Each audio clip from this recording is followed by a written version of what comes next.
Son horor ini sebenarnya juga melihat di media itu juga miris kita. Saya sebagai santri, mungkin kalau yang selama ini yang mungkin terjadi son-sonan katakanlah dek burine sebuket-buket sehingga mungkin dalam tanda kutip mungkin tipenya kemerdekaan, tapi saking merdekanya akhirnya Assalamualaikum warahmatullahi wabarakatuh. Welcome back to our channel. Kembali lagi ke podcast Bakul Kumpo. Tekan semene wis paham toh. Nah, setelah kemarin kita jagongan dengan pelaku son horor ya. Hari ini yang cukup viral itu ya. Hari ini kita bersama Guestar kita yang supranatural, yang overpower di bidangnya. Kita akan membahas apapun kaitannya tetap dengan sound horror. Tapi bagaimana nanti kedepannya, ojo di skip bolo. Nah, ojo dilewatnya sedetik pun keterangan dari beliau. Nah, ini saya kenalkan. Ya, siapa ini? Kita dengan siapa? Nah, ini saya bersama Gus Abbas. Nah, Gus Abbas ini adalah pengasuh Yayasan Abdurrahman Kandangan Serengat. Beliau juga pengasuh Majelis Emperan Pak Yus. Juga wakil ketua bidang cyber PC Ansor Kabupaten Blitar. Siap. Wah, luar biasa sekali ya. Luar biasa. Umum. Jika lurah napa mboten? Kalau lurah napa? siap kami Dan saya di sini tidak sendirian. Saya bersama Mas Yus. Hari ini kita berdua saja karena host kita ada gawean sendiri Pak Yus. Oleh tanggapan dewe. Oleh tinggalan dewe Pak Yus. Masalah tanggapan ditinggal aja. Dewe Bang Majid. Oke Mas Bro, ini sebelum kita masuk ini intermezzo untuk para pendengar ini kita membahas apa ini? Nah, jadi kalau ngobrolin soal ngobrolin soal hukum son horor itu kan ya udahlah. Maksud saya udah final. Terus Yai Muhib juga tahu bahwa ya udah hasil dari Fasul Masail ini dipasrahkan ke pemerintah untuk mengatur regulasi son horor. Kegiatan son horor. Nah, ini kinten-kinten bagaimana, Gus? Oh gitu. Iya dong. Kinten-kinten bagaimana? Karena pemerintah kemarin kan dari Pak Bupati juga Pak Rian itu berstatement bahwasanya akan diadakan sebuah lomba son. Jadi itu adalah regulasi yang mungkin hari ini sudah mulai sedikit didengungkan oleh perwakilan pemerintah. Iya, nah ini dari kalangan santri sendiri, dari kalangan ini seperti apa menanggapi? Ya. Kalau menurut saya itu gini, terkait masalah son horor ini sebenarnya juga melihat di media itu juga miris kita. Saya sebagai santri dan sampai saat ini masih berusaha untuk tetap bisa diakui santri oleh Mbah Hasim. Saya sendiri juga pernah mondok di tempatnya Mbah Hasim juga. Ya. KNU-nya tidak diragukan. Tidak diragukan. Tapi tak sing Patok Lurah itu diragukan. Enggak level kecamatan. Nah, itu ya. Gini. Saya juga kalau kita setiap hari itu yang namanya di era sekarang ini kita itu nggak mungkin kita nggak lihat media. Saya juga sendiri lihat media, tapi saya sebagai santri yang saya sampaikan bahwasanya saya juga masih berusaha dan senantiasa berusaha untuk tetap bisa diakui atau diakoni dari santri Mbah Hasim itu juga gini. Melihatnya itu juga ya rotok miris. Artinya ya ngomongkan terkait hukum dan lain sebagainya sebenarnya bukan kapasitas saya untuk menentukan hukum karena saya masih santri lah, bukan urut kategori ulama Mas Kopo ya. Gitu. Jadi gini, terkait masalah sound horeg itu kemudian ada fatwa haram dan lain sebagainya. Saya kira gini, apa itu? Kalau sound itu kan benda, sound itu benda, layaknya sebuah pisau. Pisau itu kalau nggak tajam, ya nggak enak. Contoh ketika kita nyembelih, maka anjurannya ketika kita menyembelih itu menggunakan apa? Menggunakan pisau setajam-tajam pisau dan secepat mungkin kita menyelesaikan sembelih. Artinya kalau nggak tajam, nggak kurang baik juga. Misalnya Mungkin kalau ada sound nggak horeg ya nggak mending lah, nggak mending nggak horeg kan. Nah, tapi sama juga dengan pisau, ketika nggak tajam jadi kurang baik. Saya kira gini, kalau ngomongkan sound hampir sama. Mungkin kalau dikategorikan pisau itu tadi, tinggal kita itu menggunakannya untuk kegiatan apa, dengan waktu dan tempat yang seperti apa. Jadi ketika pas pada tempatnya gitu, kalau nggak pas pada tempatnya juga nggak enak. Contohnya apa? Contohnya acara pisau ya. Misalnya Nah, iya, bakal kau masuk. Jadi mungkin pisaunya setajam-tajamnya tapi di sana ya, itu kan jadi kurang baik juga. Jadi mungkin saya kira yang Basul Masail itu ya siapa? Muhib ya. Ya Muhib itu Basul Masail itu juga sudah membicarakan ini supaya juga panjang lebar, sehingga mungkin saja kita itu lihatnya di media yang hanya menarik kesimpulan saja. Kesimpulannya haram, tetapi proses pembicaraannya seperti apa, yang diperdebatkan apa sih, kita kan nggak tahu. Tetapi dalam tanda kutip itu tadi, bahwa saya ketika sound itu ditentukan atau diputuskan bahwa sound haram itu, saya kira kita juga harus bijak. Ketika seperti apa, dan ketika mungkin ya pas sengdet ono mungkin budayanya ya seneng burine sing buket-buket. Jadi saya kira ketika digunakan untuk kebaikan, saya kira tetap baik juga. Kayak contohnya mic lah. Mic itu mungkin kalau dek saya itu saya gunakan untuk ngaji. Tapi kalau mungkin dek tempatnya yang kurang baik mungkin dipegang sama mbak-mbak. Apa itu namanya? Apa mas? LC Itu kan jadi beda. Ketika kita gunakan, jadi ya seharusnya kita bijak juga, bijak dalam mensikapi itu. Sehingga ya saya maksudkan gini, ya mungkin adanya media ini itu ya benar seperti yang saya sampaikan tadi, jangan di skip, jangan dipotong-potong. Jadi biar mendapat informasi secara utuh. Ya, secara utuh, sehingga kita bisa apa ya? Bisa mencerna, bisa menelaah mana yang benar-benar baik dan mana yang memang kurang baik. Ya hanya saja gini Gus, karena memang kan hari ini saya melihat atau kami melihat di media sosial ini kan rata-rata orang yang mengeluarkan statement komentar kan pada taraf orang awam, orang awam. Sementara kalau saya menilai sendiri bahwasanya sound horeg ini adalah suatu kegiatan yang masih sangat dicintai oleh banyak masyarakat. Posisinya seperti itu ya. Banyak masyarakat yang mencintai, kemudian ada hukum yang keluar. Nah, akhirnya masyarakat ini latah. Wah, aku sih demen kok haram nih.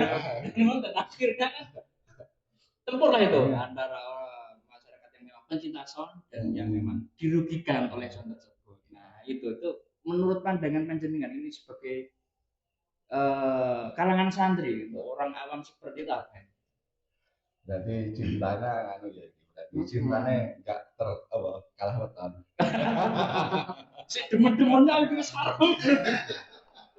Nah, ini Mas Bitar tengah ini kalah weton lagi. Pulang lah menangnya, kalah.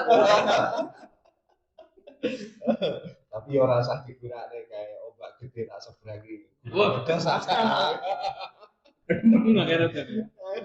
Gini, kalau makanya tadi saya bilang itu miris itu saya gini.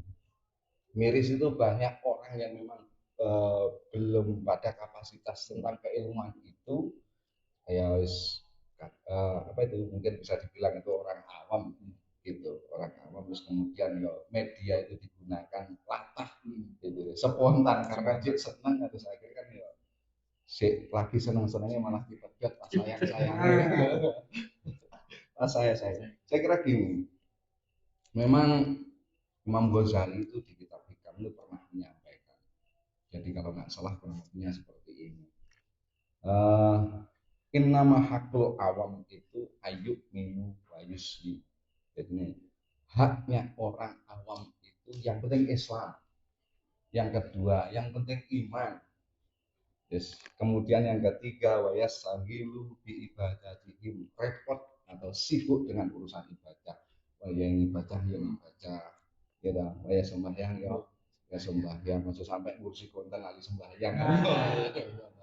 Kok akan nek ngompo lali sembahyang. Gedika isi angin. Nah, itu yang nomor 3 itu ya sahilu bi ibadatihim. Yang keempat wa ma'asihim, jadi pekerjaan yang mungkin yang sudah punya keluarga, nah, terus kemudian harus ngurusi kerja di rumah tangganya dan sebagainya. Sebenarnya itu saja. Terus kemudian wayatul ilmu ulama, jadi urusan ilmu itu jangan ngikut-ngikut, lek gak paham iya rasah melok urus-urus daripada jadi urusan. Nah, gitu kan. Jadi ini soalnya walau bagaimanapun ya enak peribahasa saya ngomongnya jare mulutmu harimau. Kan seperti itu. Jadi salamatul insan itu lisan, selamatnya manusia itu tergantung dia meletakkan lisannya seperti apa. Dan saat ini memang teknologi kan sudah berkembang, zaman sudah berkembang sehingga di media juga muncul seperti itu. Tapi ya memang perlu, jadinya gini, haknya orang awam itu kalau kita tahu kapasitas kita dan kita sadar siapa kita, maka kita akan bisa memposisikan diri kita. Jadi memang bukan urusan kita, bukan ranah kita. Ya mungkin nyantri nggak pernah, ya kan? Nyantri nggak pernah, mondok juga nggak pernah, mungkin seperti itu, ngaji kita nggak pernah. Terus kemudian kok ikut-ikut kan ya jadi nggak pas. Jadinya mungkin ya kurang pas. Jadi waya turkul ilmu ulama, terus kemudian sing pas itu sing penting awake dhewe itu ya sing penting Islam, sing penting iman, sing penting repot ngurusin ibadah, nyambet gawe, waya nyambet gawe, waya ngaji ya ngaji, waya dolan ya dolan, sing penting ora nyenepne kan kancane. Jangan. Oke. Soalnya saya sering ketemu juga sama ini. Jadi bukan berarti saya mendiskriminasi ini ya. Enggak. Jadi seperti itu. Terus kemudian ketika melihat yang seperti itu, terus kemudian saya pernah kemarin juga yang tadi disampaikan bahwasanya dengan hasil masail dan keputusan haram tersebut selanjutnya diberikan atau dilimpahkan kepada pemerintah untuk membijaksanai. Saya juga mungkin sepakat dengan seperti itu. Karena Indonesia itu juga satu contoh saja. Lek ngomongkan Pancasila itu, lek ngomongin bahasa Pancasila itu kalau nggak salah dulu itu Bung Karno itu juga juga nyohehnya lah kepada bahasa. Artinya apa? Kemerdekaan Indonesia ini dan aturan-aturan yang ada di Indonesia ini saya kira tidak lepas. Kemerdekaan Indonesia ini tak lepas dari yang namanya santri. Jadi keterlibatan santri itu penting. Jadi ada pemerintah, terus kemudian ada ulama atau katakanlah mungkin santri itu tadi, terus kemudian ada masyarakat. Saya kira pas pada waktu itu. Cuman nanti ya itu tadi mungkin dilokalisir atau ditempatkan. Nah, mungkin kalau yang selama ini yang mungkin terjadi son-sonan katakanlah dek burine sing buket-buket dan sebagainya, sehingga mungkin dalam tanda kutip mungkin eventnya kemerdekaan, tapi saking merdekanya akhirnya gitu, artinya gitu. Nah, jadi waktunya terlalu panjang juga. Saya pernah dengar itu katanya dari pagi sampai ketemu pagi. Nah itu hanya seperti itu. Saya kira kalau sonnya itu saya baik-baik saja. Itu tadi tergantung cara menempatkannya kan gitu. Sebaik-baik sandal. Mungkin ini Mas Bitar Tengah ini karena kontennya jalan lancar, yo bakul kumpul ini juga seperti itu. Amin, amin. Seandainya bisa beli apa itu, bisa beli sepatu yang harganya mungkin mahal, sebaik-baik sepatu itu, tapi kalau sepatunya itu tadi nanti berangkat ke sininya itu nggak dipakai di kaki tapi disunggi di atas kepala, itu ya nggak baik juga. Sesuai tempatnya lagi lah. Sesuai tempatnya. Jadi kan sound itu sebenarnya fine-fine aja. Iya, Yang enggak fine itu kan adalah kegiatan sound horeg. Ya. Dan rangkaian Rangkaian sound horeg yang menimbulkan madharat tadi. Iya. Jadi untuk para pendengar ya ini Iya. kabar bahagia. Jadi jangan anggap bahwasanya sound itu yang haram adalah soundnya, karena banyak sekali juga komentar-komentar wong sound barang mati haram nah itu kan termasuk orang-orang yang belum berilmu belum berilmu orang-orang. Kemarin juga menemukan sebuah komentar gini. Jadi ada netizen lewat Pondok Besuk Pasuruan itu, pondoknya Yai Mufid itu. Di sana pas ada ngaji dan di sana ada sound. Loh, sound haram kai.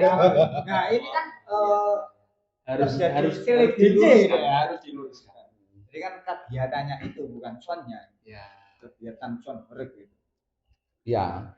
Jadi kan gini, ya sama seperti yang saya sampaikan tadi, mungkin berpendapat soundnya haram. Kalau ngomongkan seperti itu, kita gunakan HP itu enak sound. Yo, buatan siapa? Kan ya belum tentu juga, yo kan. Wis gayan Cina atau gayan Inggris gak masalah. Mungkin perlengkapan toa yang ada di masjid itu juga seperti itu juga. Artinya kan yaitu tadi kembali kepada tempatnya. Maka mensikapi hal ini mungkin inisiatif pemerintah Kabupaten Blitar seperti Pak Rianto ini untuk menempatkan mungkin nanti dikasih tempat, dikasih tempat untuk kegiatan sound horeg itu tadi. Ya mungkin bisa saja. Bahasanya paling betul sound akhirnya. Untuk sama-sama saling belajar. Sebenarnya kalau di daerah itu sebenarnya di sini juga sering gitu. Cuman kapasitasnya kecil. Kapasitasnya kecil artinya sesama tukang sound itu lek ngarani nguntir bareng. Nguntir bareng. Main bareng. Jadi hampir sama. Nguntir bareng itu ya intinya ada beberapa pelaku sound sing dimana di situ menata sound system. Saya juga pernah yo endang-endang lah sama ngopi gitu, terus kemudian lewat juga ngobrol-ngobrol sama mereka juga gitu, terus kemudian dia nguntir bareng. Jadi hanya dua sub, terkadang satu sub. Nah, itu apa itu biasanya identik lah kombinasi horeg itu berapa sub kan gitu kan. Semakin banyak subnya biasanya semakin horeg ya. Jadi ya seperti itu, yang nguntir bareng, sinau bareng, mengkaji, mendalami dengan cara tangkruk bareng. Jadi berbagi pengalaman. Mungkin kalau ditempatkan seperti itu juga baik. Saya kira kurang baiknya itu kan ya mungkin rentetan kegiatan, waktu yang terlalu panjang, terlalu banyak yang dibawa, ataupun mungkin yang di belakangnya itu ada mungkin kegiatan yang kurang positif, sehingga saya kira mungkin kalau karnaval itu mungkin sah-sah saja ketika dikembalikan dan tetap menggunakan sound, tetapi ketentuan-ketentuan yang banyak madorotnya itu dikurangi.